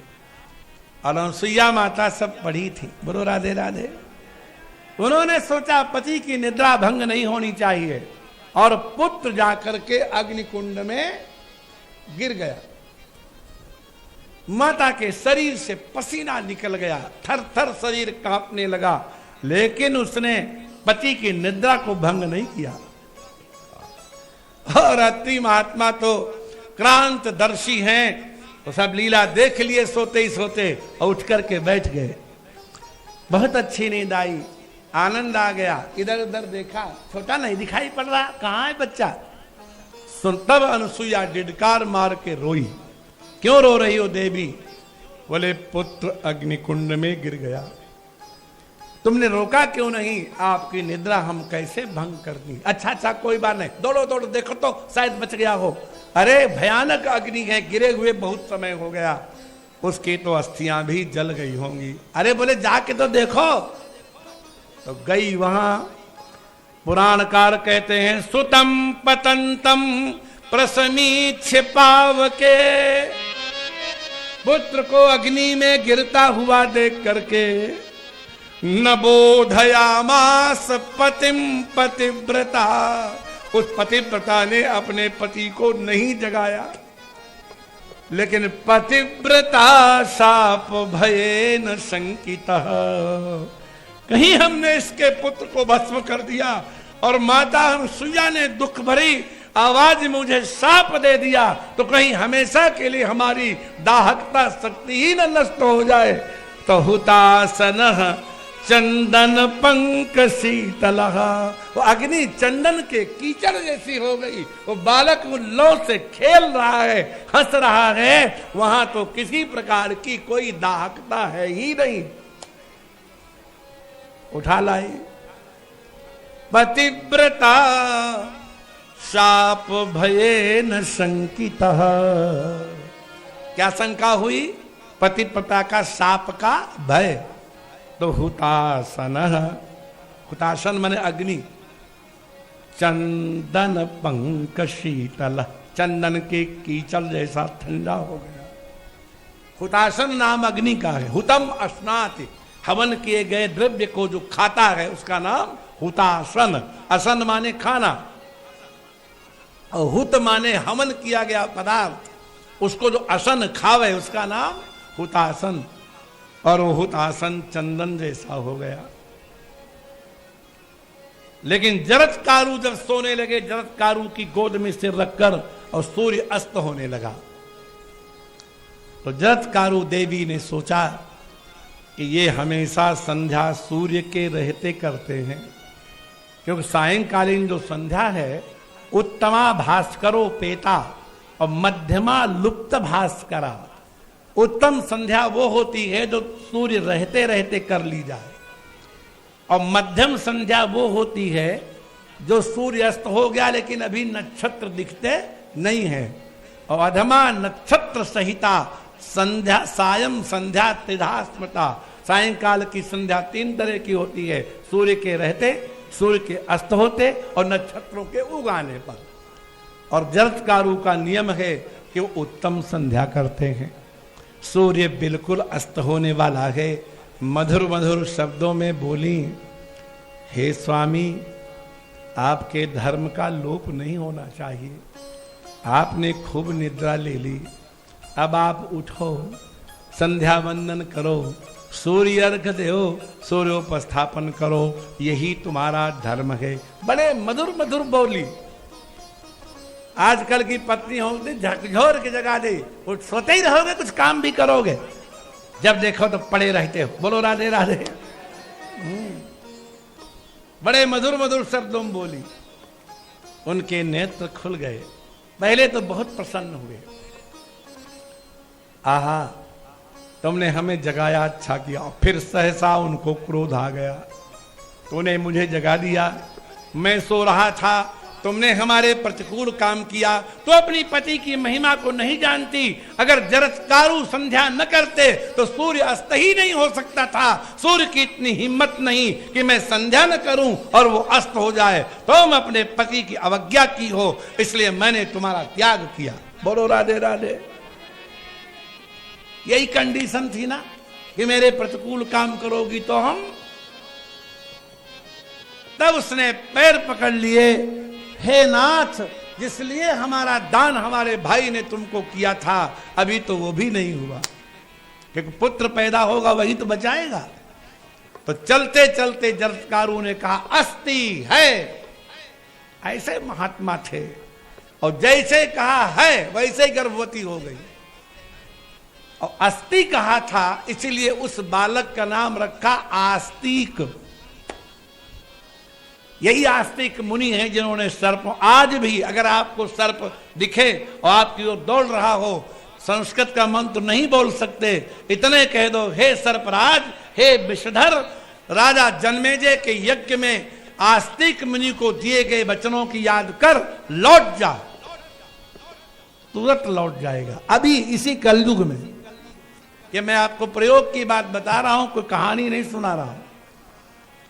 आस्तिकस्य वचः श्रुत्वा यः सर्पो न निवर्तते। आस्तिक मुनि का नाम सुनने के बाद भी जो सर्प नहीं घूम जाता। भिद्यते शतधा मूर्धनि सिंस वृक्ष फलम यथा।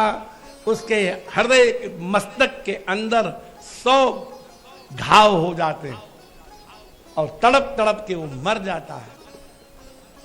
इसलिए जब सर्प आवे तो उससे कहना चाहिए, सर्पा पसर्प भद्रम ते गच्छ सर्प महाविष, जन्मे जयस्य यज्ञान्ते आस्तिक वचनम स्मर। हे सर्प, हे महाविष, लौट जा, तेरा कल्याण हो। जन्मे जय के यज्ञ में दिए गए आस्तिक मुनि के वचनों का स्मरण कर, आस्तिक बचाएंगे। ये जरत्कारु के पुत्र हैं। और इस सब कथा में 500 वर्ष और बीत गए। बोलो राधे राधे। जब 500 वर्ष बीत गए तो दूसरा अंडा अपने आप फूटा और उसमें से महाबली गरुड़ प्रकट हुए। गरुड़ जी के बल की क्या सीमा है, बड़ी कथाएं हैं सज्जनों। अब दासी का बेटा राजकुमार तो कहलाएगा नहीं, कौन कहलाएगा?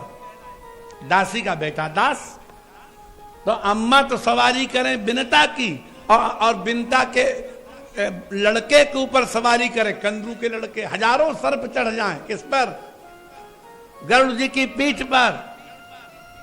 और कहें चलो ले चलो हमको ऋषिकेश, नवा के लाओ। बोलो राधे राधे।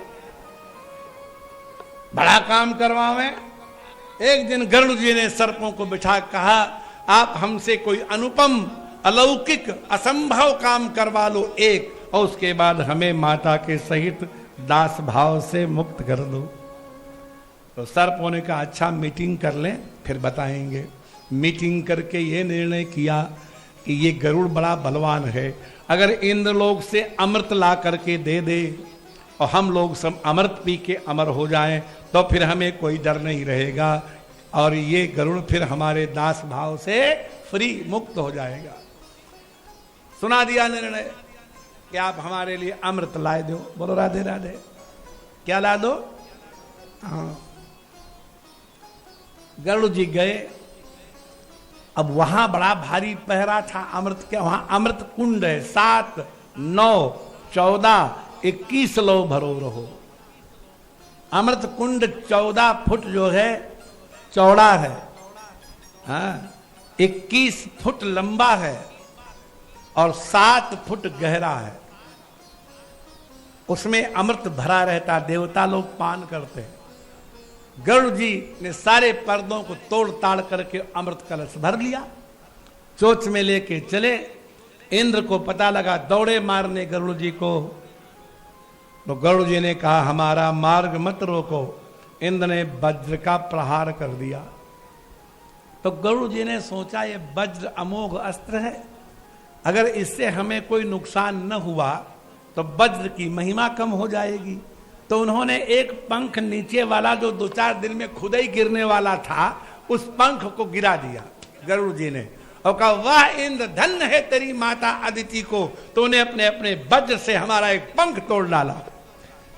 तो इंद्र ने कहा नहीं नहीं, ये वज्र से नहीं टूटा है गरुड़ जी, ये आपने जानबूझकर गिराया है। सामने आके बोले हे बिनता नंदन, आप ये बताओ आपके शरीर में बल कितना है? बल की बात जो गरुड़ जी की है, आप लोग धैर्य से श्रवण करेंगे तभी कथाएं समझ में आएंगी। जब गरुड़ जी अमृत लेने चले तो अपने पिता कश्यप को प्रणाम किया और कहा पिताजी, हम इंद्रलोक जा रहे हैं लेकिन हम भूखे हैं। आप हमें, पिता का धर्म है पुत्र की भूख मिटावे, तो आप हमें भोजन बताओ, क्या खा करके हम इंद्रलोक की यात्रा करें। तो कश्यप ऋषि ने एक कहानी सुनाई, ध्यान से सुनना सब लोग, बोलो राधे राधे। उन्होंने कहा 2 भाई थे, एक का नाम था विभावसु और एक का नाम था सुप्रतीक। विभावसु छोटा था, सुप्रतीक बड़ा था।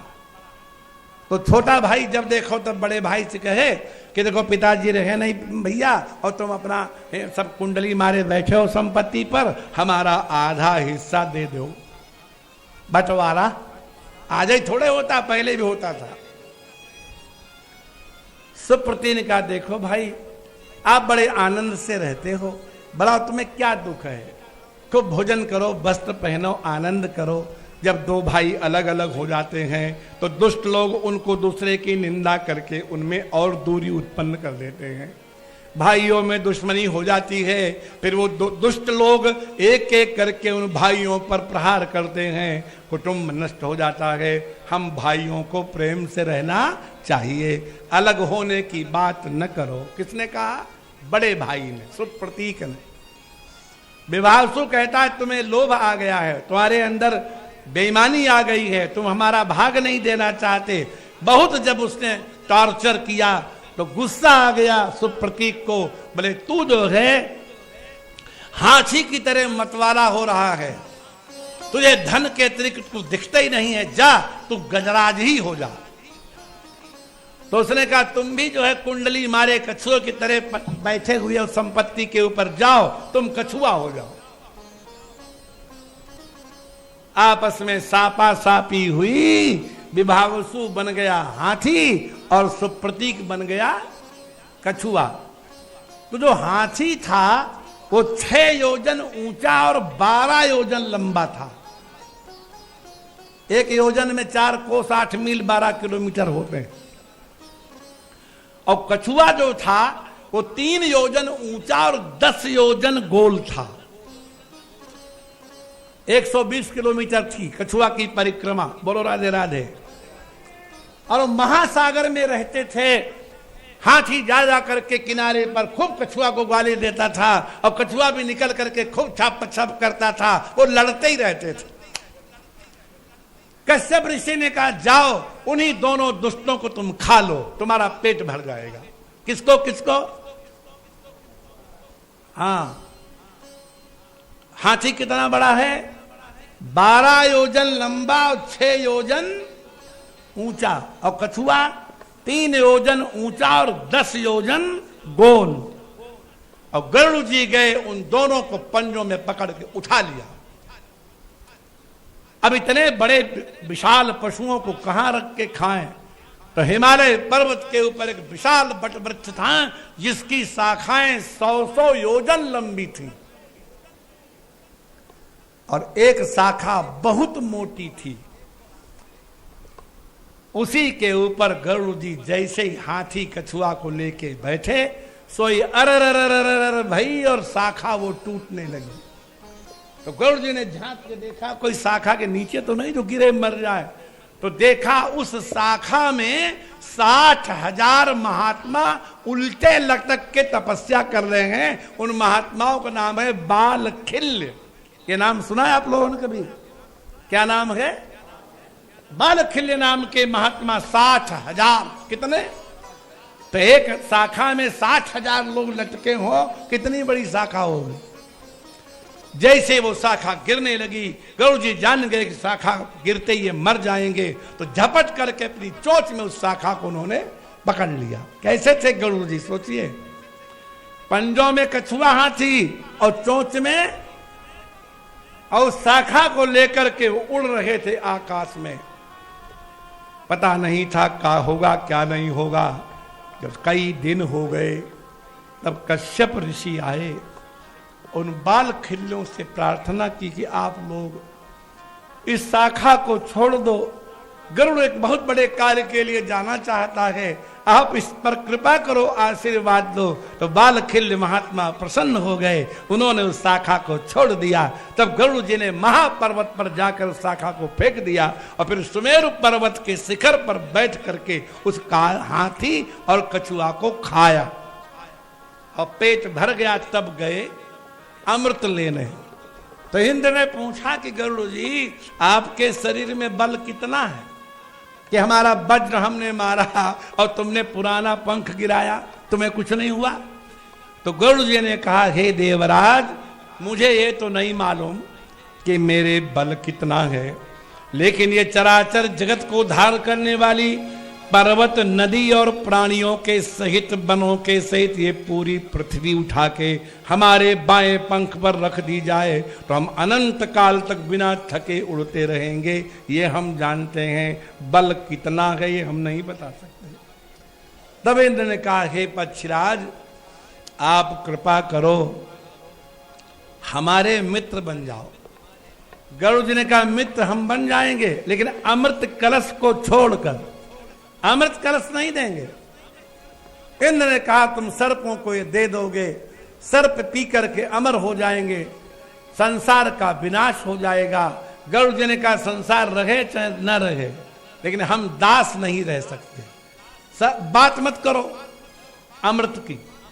तब इंद्र ने कहा, अच्छा आप एक बार अमृत उनको सौंप दो और उनसे वचन ले लो कि तुम दास भाव से मुक्त हो, और हम जो कहें सो उनसे कह देना, और बाद में अगर हम उनको छल करके अमृत चुरा लाएं तो गरुड़ जी ने कहा, हमें कोई मतलब नहीं, तुम चुरा लाओ, लेकिन एक बार हमें उनको सौंपने दो।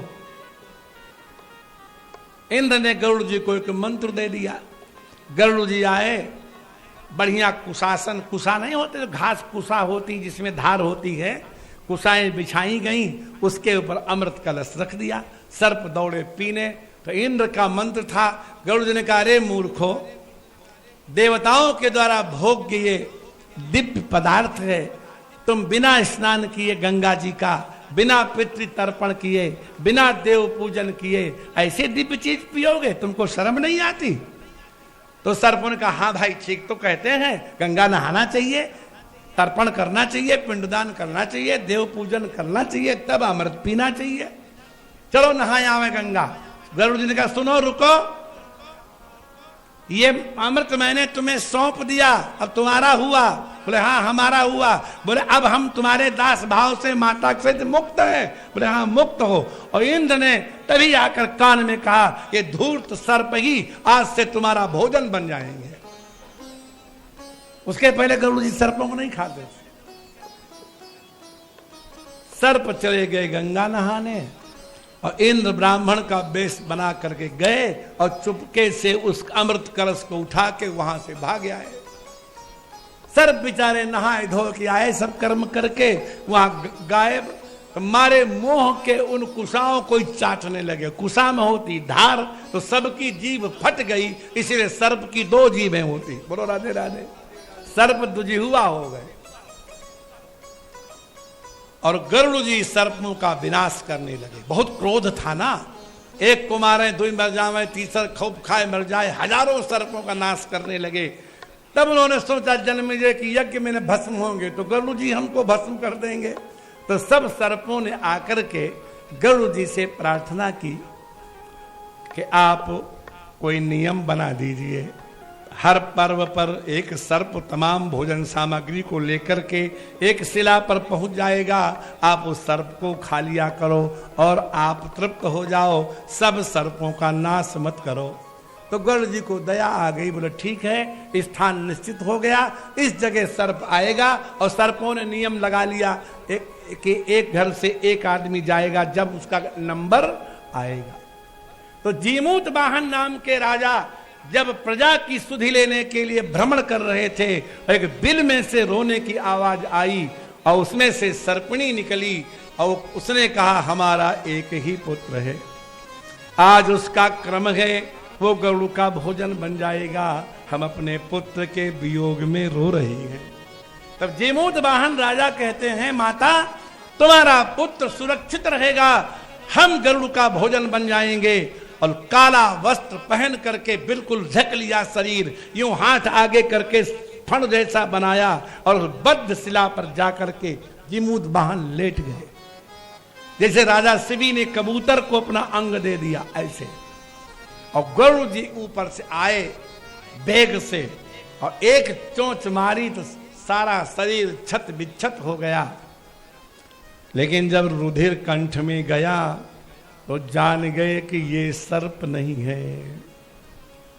डर गए गरुड़ जी कि हाय मैंने किसी निर्दोष का वध कर दिया। तो जीमूत वाहन कहते हैं कि सिरा मुखई संजत एव रक्तम, अभी हमारी नसों में खून बह रहा है, अभी समाप्त नहीं हुआ। तो अद्यापि देहे मम मांसमस्ति, हमारे शरीर में अभी मांस भी खूब है। और तृप्तिम न पश्यामि तवापि ताव, किम भक्षणा तुम विरतो गरुत्मन, तुम तृप्त भी नहीं दिखते हो। हे गरुड़ जी बताओ आप क्यों रुक गए खाने से? हमने सर्प के बदले अपने को समर्पित किया है। गरुड़ जी ने कहा धिक्कार है इस मांस भोजन को, आज के बाद में प्रतिज्ञा करता हूं जब कोई सर्प हमसे भिड़ेगा लड़ेगा तभी हम उसके ऊपर प्रहार करेंगे। आज से हम सर्प मर्दन का नियम छोड़ते हैं। तुरंत गरुड़ जी गए पुनः इंद्रलोक में और अमृत ला करके उनके ऊपर छिड़क दिया। जीमूत वाहन फिर दिव्य शरीर धारण करके प्रकट हो गए। राम जी ने सुमंत्र को यही कथाएं गंगा किनारे सुनाई। हरिचंदन नरेसा से विदधीच, हरिचंदन नरेसा सहे धर्म हित कोटि कलेसा, सहे धर्म हित कोटि कलेसा। मैं धर्म सुलभ